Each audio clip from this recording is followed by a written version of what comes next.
So, you have an exam coming up. You need to do well. But how?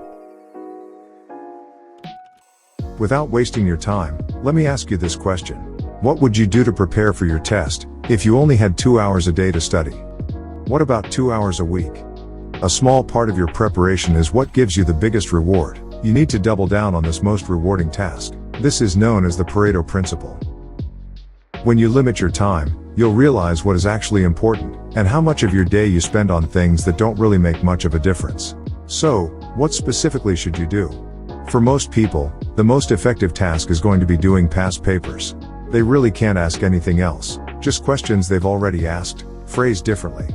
So that's it, right? You do the most important task, and you get the best results. Not exactly. The bigger issue here is your lack of ability to stay focused.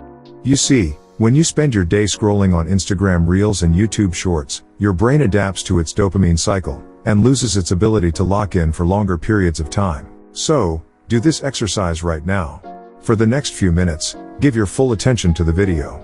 Don't scroll to the comments, stop looking at your recommended, just focus. Now, this is the part where a lot of you will say something like, "This won't work for me. I live in India. It's different."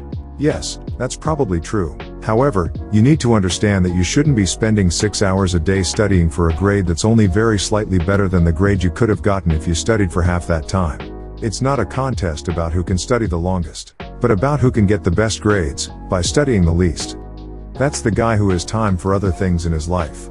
That's the guy who plays a sport, the guy who works out, the guy who spends time with the people he cares about. That's the guy who's happy. And in the end, that's the guy who wins. Be excellent in every area of your life. Be productive all day. This is where most people mess up, because they don't understand what it means to be productive. It doesn't mean you need to be working all day. It just means that you're constantly doing something that will help you move closer to your goals. For example, meditation is productive because it helps you focus. Sleeping is productive because it helps you recharge. Spending time with your family is productive because it makes you happier. Being happy is productive. So, I ask you again.